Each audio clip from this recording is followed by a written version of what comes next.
नमस्कार। स्वागत है आप सबका मेरे YouTube चैनल पे। यूजीसी फर्स्ट पेपर की क्लास हम लेके आ रहे हैं। अभी तक हमने 3 यूनिट समाप्त किया है। Research aptitude, teaching aptitude, communication, और चौथा यूनिट हायर एजुकेशन का, ये शायद चौथा वीडियो है।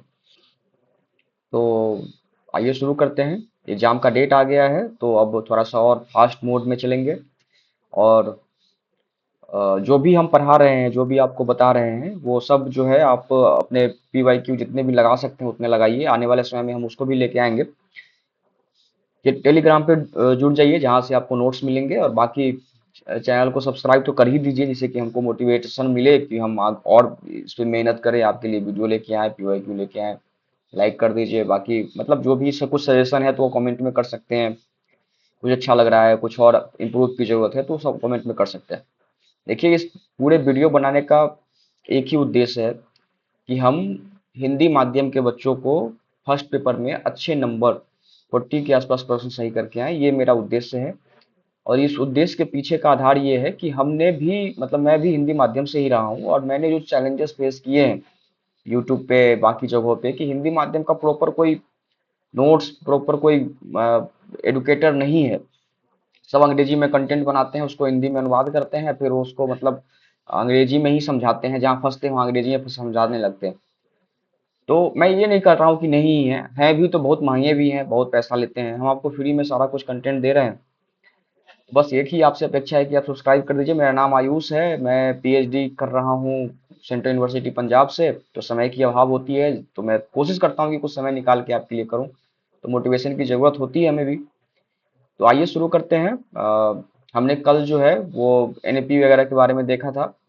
अब जो है, जो हिस्टोरिकल फैक्ट्स हैं मॉडर्न इंडिया में, जो एजुकेशनल बैकग्राउंड रहा है, उसका जो हिस्टोरिकल फैक्ट्स है, जो अंग्रेजों ने भारत में क्या क्या इंट्रोड्यूस किया, क्या क्या नवाचार किया, क्या क्या शिक्षा को लेकर उनकी क्या क्या नीति थी, उसको हम समझने की कोशिश करेंगे। एक दो सवाल हर एक मतलब एग्जाम में इससे रहता है, तो इसको बड़ी गंभीरता से देखना है। और ज्यादा कुछ समझना नहीं है, बस मैं जहाँ पढ़ना सब कुछ है, सब कुछ समझना है। लेकिन जो ऐसे ही हम बहुत क्रिस्प लेके आ रहे हैं, पॉइंटर्स में लेके आ रहे हैं, लेकिन फिर भी उसमें भी हम आपको बताएंगे कि किसको याद रखना है।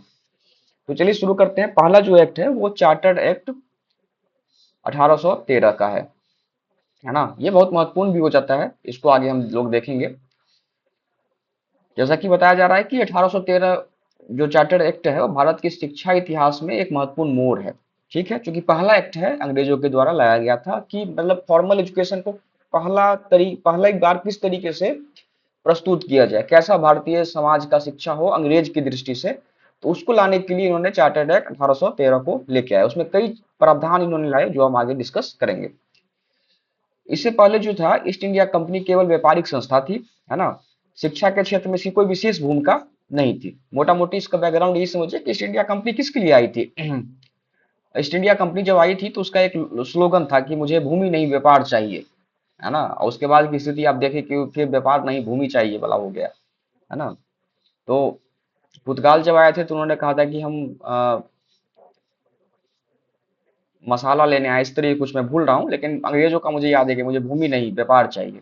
वो पहली बार जब आए थे तो ये स्लोगन के साथ आए थे, और फिर उसके बाद में आपने देखा ही कि उन्होंने किस तरीके से साम्राज्यवाद स्थापित किया।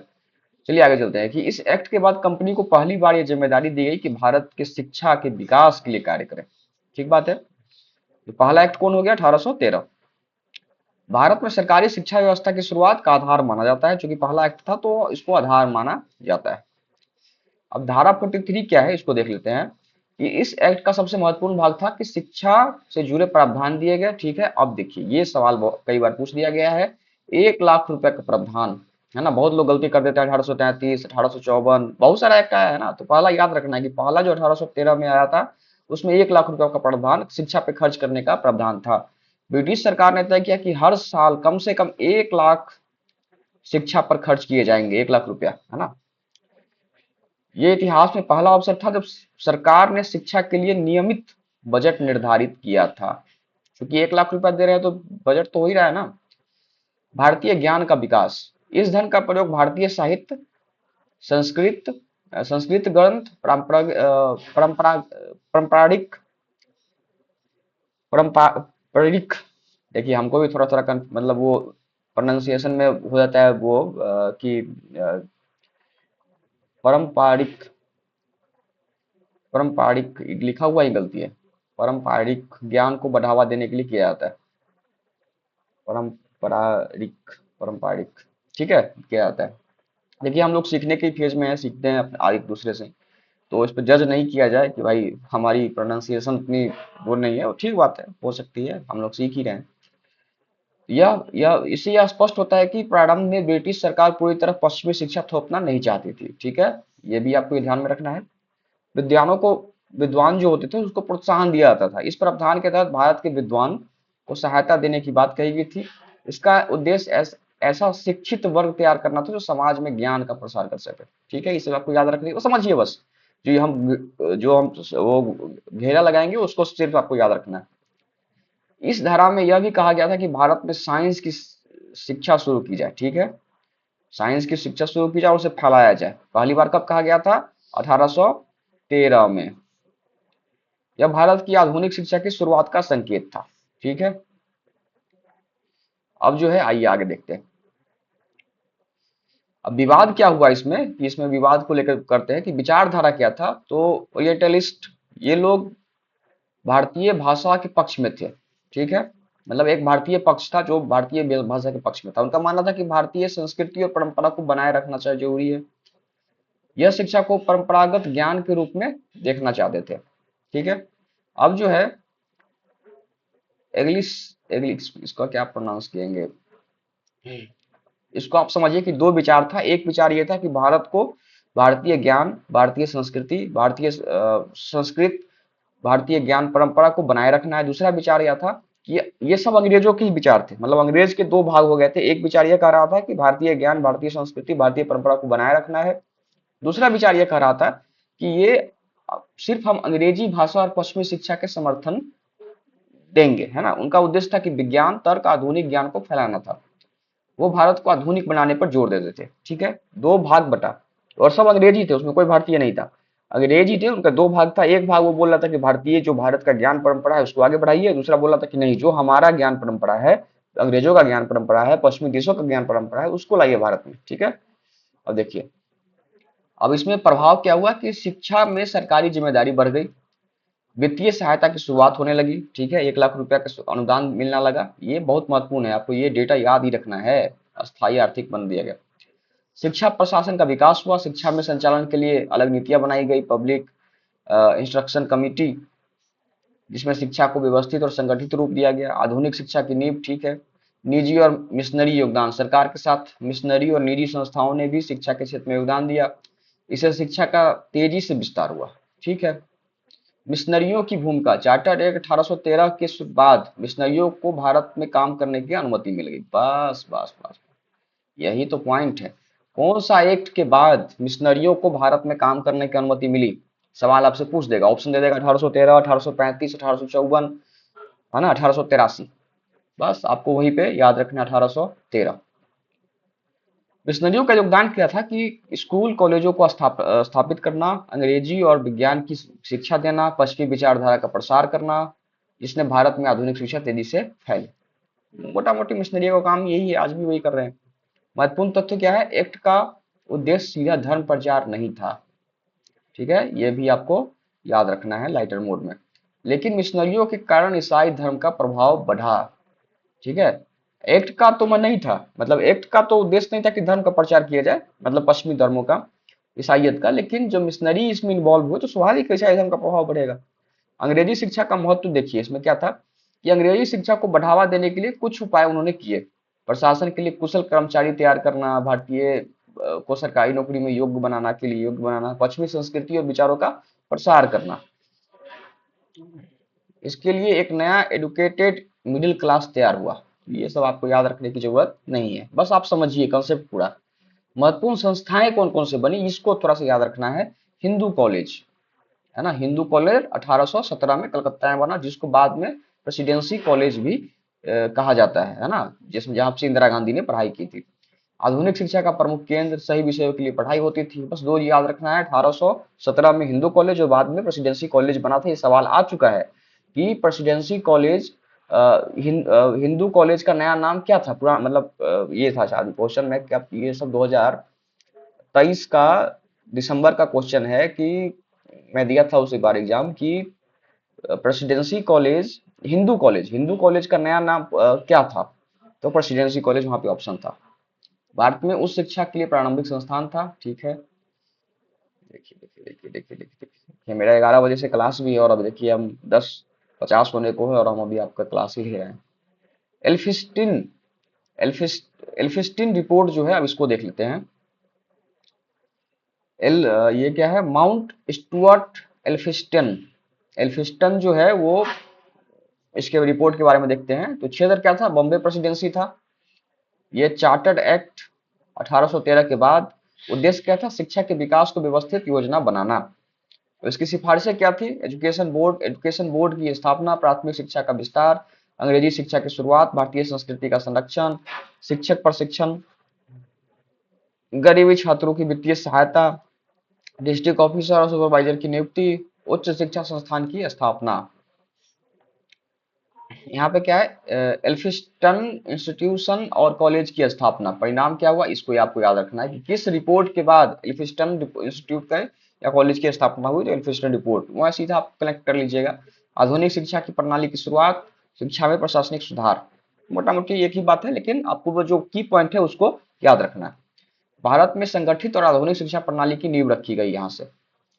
और महत्वपूर्ण शैक्षणिक संस्थान कौन कौन थे, एल्फिस्टन संस्थान, स्थापना क्या था 1820 दशक बंबई में हुआ था।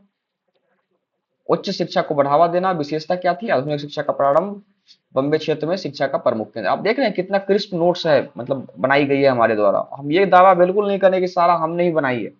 3-4 किताब का रेफरेंस लिया है, जो मेरे प्रीवियस नोट्स हैं उसका रेफरेंस लिया है, कुछ हमने ऑनलाइन जो चीजें पढ़ी हैं उसका हमने रेफरेंस लिया है, एआई का मदद लिया है इसको क्रिप्स करने के लिए। तो आपको कहीं भी बड़ा लंबा लंबा पैराग्राफ नहीं मिलेगा, आपको सीधा क्रिस्प मिलेगा, एकदम टू द पॉइंट। बस आपको पॉइंट याद रखना है, एग्जाम में जाना है और वही पॉइंट आपसे पूछा जाएगा, जो कि पिछले 5-7 सालों का जो मेरा अनुभव है उसके आधार पर मैं आपको बता रहा हूँ। तो देखिए, एल्फिस्टन इंस्टीट्यूट जो है 1820 के आसपास में स्थापित हुआ था। अब एल्फिस्टन कॉलेज जो है ये 1835 में स्थापित हुआ था। इसको आपको याद रखना है। देखिए आपको याद कैसे रखना, इंस्टीट्यूशन जो होता है वो बड़ा होता है, संस्था जो होता है बड़ा होता है, संस्थान।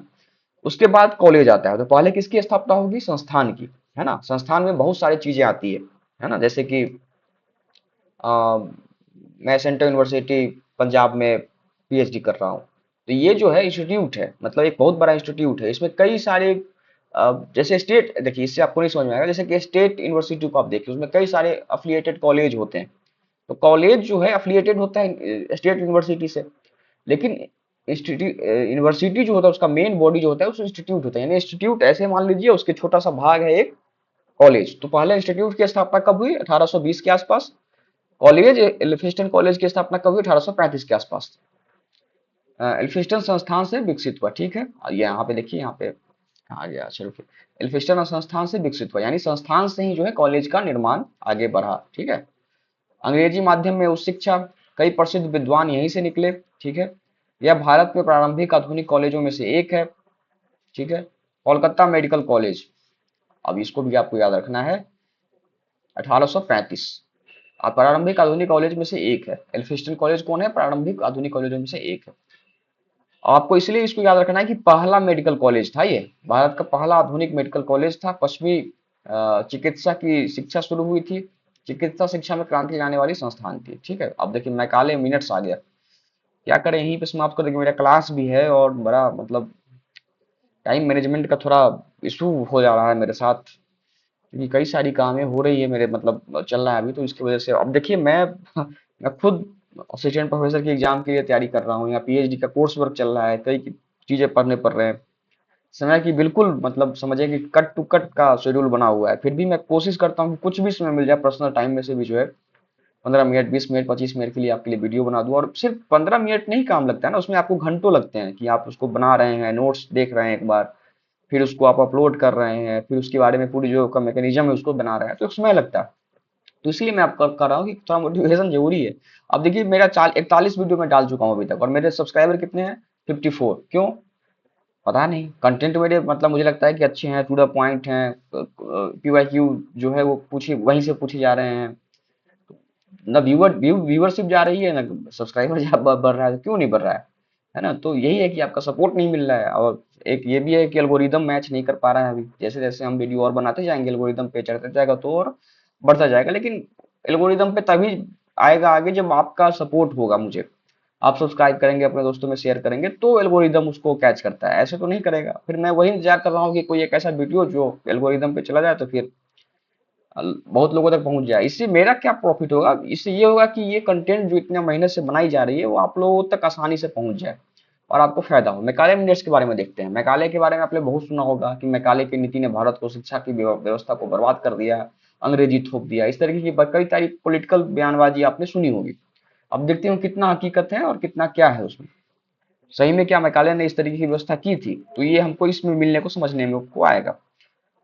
तो देखिए, इसका पूरा नाम क्या था? थॉमस बेबिंगटन मैकाले था, जो 1835 में प्रस्तुत करता है मैकाले मिनट्स। इसका मुख्य उद्देश्य भारत शिक्षा को में शिक्षा की दिशा तय करना था। ठीक है, विचार क्या थे? अंग्रेजी शिक्षा को बढ़ावा। ठीक बात है, जो वो बातें कही जाती है वो सही दिखती है।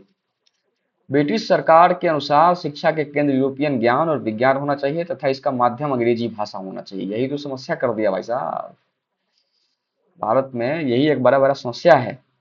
खास के ऐसे राज्यों में जो हिंदी भाषी हैं, हिंदी पट्टी के लोग आते हैं, उनमें एक अलग बर्डन होता है कि भाई आपको अपनी योग्यता जो एग्जाम का आधार है वो तो सीखना ही है, उसके साथ साथ आपको अंग्रेजी भी सीखना है। क्योंकि हम लोग, हमारी सरकारों ने एक पॉलिसी निकाली कि भाई जो मातृभाषा या हिंदी है उसमें ही शिक्षा हो, अंग्रेजी को उन्होंने वो नहीं किया। लेकिन जब हम कॉमन प्लेस पे आते हैं जहाँ भारत के सारे लोग होते हैं, वहाँ पे अंग्रेजी की महत्वता है, क्योंकि अंग्रेजों को लोगों ने अंग्रेजी को फॉलो किया है, अलग अलग राज्यों के लोगों ने। तो वहाँ पे हम पिछड़ जाते हैं, पिछड़ जाते हैं, मतलब सेंस ये है कि हमको और एक्स्ट्रा मेहनत करना पड़ता है अंग्रेजी को सीखने, समझने और जानने के लिए। जैसे मैं आपके लिए हिंदी में कंटेंट लेके आ रहा हूँ, इसलिए लेके आ रहा हूँ कि आप अंग्रेजी में लेके आऊंगा तो आप सीखेंगे समझेंगे, लेकिन मुश्किलात होगी। तो मुझे लगता है कि जो बैरियर है उसको आप अंग्रेजी तो बाद में भी सीख लें, एग्जाम पहले निकाल लें, है ना? वो तो सीखना ही है, अगर आप PhD वगैरह करेंगे तो करना ही पड़ेगा। भारतीय शिक्षाओं की उपेक्षा, संस्कृत, अरबी, फारसी जैसी परंपरागत भाषाओं को कम महत्व दिया गया और सरकार ने निर्णय लेकर शिक्षा का खर्च केवल अंग्रेजी शिक्षा पर किया जाएगा। ठीक है, अंग्रेजी शिक्षा पर किया जाएगा। नया वर्ग तैयार करना, ऐसा वर्ग तैयार करना जो रंग और खून से भारतीय हो लेकिन सोच और व्यवहार से अंग्रेज हो। अब देखिए, ये बहुत बार पूछा गया है कि डाउनवर्ड फिल्टरेशन थ्योरी ये क्या है, इसको देखते हैं। ये पूछा गया है कि किस में है, इसका सवाल दे देगा तो आपको जो है 1835 मैकाले मिनट्स में ये डाउनवर्ड फिल्टरेशन थ्योरी, ये सिद्धांत के अनुसार पहले उच्च वर्ग को शिक्षा दी जाए, वही वर्ग अपने समाज में शिक्षा का प्रसार करेगा। मतलब क्या हुआ कि पहले जो है शिक्षा जो है एक हायर अथॉरिटी, मतलब समाज के बड़े ऊंचे वर्ग को दे दो, है ना, जो समृद्ध हैं। और जब समृद्ध चला जाएगा तो फिर वो रिश्ते रिश्ते हर एक समाज में चला जाएगा। समझ रहे हैं कि जैसे पानी अगर आपको किसी पेड़ में देना है, तो पानी जो है ऊपर ले जाओ और उस ऊपर के पत्तियों में दो, तो नीचे ऑटोमेटिक पानी आ जाएगा। तो ये सिद्धांत का मतलब ये था। लेकिन ये कितना कारगर हुआ तो आप तो समझते ही हैं कि भारतीय शिक्षा में कितना कंट्रीब्यूट किया है ये थ्योरी। बिल्कुल नहीं किया है, क्योंकि जब भारत आजाद हुआ था तो उस समय 22% के आसपास लिटरेसी रेट था, और ये 1835 की बात है। तो 115 सालों में क्यों नहीं सफल हो पाया ये डाउनवर्ड फिल्ट्रेशन थ्योरी, है ना? तो नहीं हुआ, इसका वजह था कि फिर ये थ्योरी में ही गलती थी कि भाई एक ही वर्ग को शिक्षा दीजिएगा, है ना, तो फिर वो समाज के लिए कैसे आगे बढ़ेगा? समाज में वो फिल्ट्रेशन कैसे, वो डाउनवर्ड कैसे आएगा, कैसे ऊपर आएगा? तो ये सिर्फ बातों में अच्छा लगता है, लेकिन वो हकीकत में कहाँ हुआ? नहीं हुआ ना। अंग्रेजों का प्रशासनिक उपयोग, अंग्रेजियों अंग्रेजी को अंग्रेजी की प्रशासनिक अदालत और प्रशासन की भाषा बना दिया गया। इसे महत्व तो और बढ़ गया। यानी अभी भी देखिए कि सुप्रीम कोर्ट की जितनी हायरिंग सब कुछ होता है अंग्रेजी में होता है। कुछ हाई कोर्ट, पटना, लखनऊ, इलाहाबाद, पटना, इलाहाबाद और एक तो और है, उसको छोड़ दिया जाए तो सारी जगह अंग्रेजी में ही हाई कोर्ट में भी होता है ना? तो इसका ये भी है कि भाई मतलब जो आधार है उसी को अंग्रेजी कर दो तो बच्चे तो सीखेंगे ही। प्रमुख निर्णय क्या था? ओरिएंटल शिक्षा पर खर्च कम कर दिया गया, सरकारी धन अंग्रेजी शिक्षा पर केंद्रित कर दिया गया, ओरिएंटल किताबों के प्रकाशन को बंद कर दिया गया। लाभ क्या हुआ? आधुनिक शिक्षा प्रणाली की शुरुआत हुई और भारत में नई शिक्षा की नीति विकसित हुई। भारतीयों को विश्व के में इसके साहित्य और विज्ञान तक पहुंच मिली। अंग्रेजी भाषा के प्रसार से एक सामान्य संचार माध्यम विकसित हुआ। एक नया शिक्षित मध्यम वर्ग तैयार हुआ। हानियां क्या हुआ? भारतीय भाषा और परंपरागत शिक्षा का उपेक्षा हुई। केवल शिक्षा केवल उच्च वर्ग तक सीमित रह गया। भारतीय संस्कृति पर पश्चिमी प्रभाव बढ़ गया। महत्व तो देख लेते हैं। मैकाले मिनट्स ने भारत में अंग्रेजी शिक्षा आधुनिक शिक्षा प्रणाली की नींव रखी। इसका प्रभाव आज तक देखा जा सकता है। इसके प्रमुख तत्व देख लेते हैं। पहला लड़कियों का स्कूल सावित्रीबाई फूले और ज्योतिबाई फूले ने 1848 में पुणे के वीरेवाड़ा में खोला था। यह भारत का पहला महिला कॉलेज वेल्थन कॉलेज था, जो कलकत्ता में स्थित था। ये भी आपको याद रखना है। वेल्थन कॉलेज कहाँ है? कोलकाता में, महिला के लिए है। और ज्योतिबाई फूले ने और उनकी पत्नी सावित्रीबाई फूले ने वीरेवाड़ा में खोला था। ठीक है। तो आज के लिए इतना ही। एक रिक्वेस्ट है, सब्सक्राइब कर दीजिए, अपने दोस्तों को शेयर कर दीजिए। कुछ सजेशन आपको देना हो तो आप मैसेज कर सकते हैं। टेलीग्राम पे जो चाहिए नेट, ये आपको सारा वो पीडीएफ वगैरह मिल जाएगा वहाँ पे। देखिए मेरा क्लास का लेट हो गया, 11 तो ये बज गए, मेरे जाते थे सब डांट सुनेंगे आज आपके लिए, है ना। खैर कोई नहीं, वीडियो आता रहेगा आपके लिए और आप इसको अच्छे से पढ़िए, समझिए, पीवाईक्यू बनाइए। एक सवाल बाहर से नहीं जाएगा, और जाएगा भी तो आपसे नहीं बनेगा तो किसी से नहीं बनेगा, क्योंकि वो कई सवाल ऐसे होते हैं हर एक साल यूज कर देते हैं जो नया नया होता है, तो उसमें ज़्यादा तनाव लेने की जरूरत नहीं है। आप अच्छे से पढ़िए, समझिए, और बाकी हम मिलते हैं अगले वीडियो में। हर एक दिन मैं कोशिश कर रहा हूँ कि आपका वीडियो आ जाए, बस मोटिवेशन आप बनाए इसलिए भी रहिए कि हमको सब्सक्राइब कर लीजिए, और लाइक तो करना ही चाहिए आपको। शेयर कर दीजिए अपने दोस्तों के बीच में। बहुत बहुत धन्यवाद। मिलते हैं अगले वीडियो में। नमस्कार।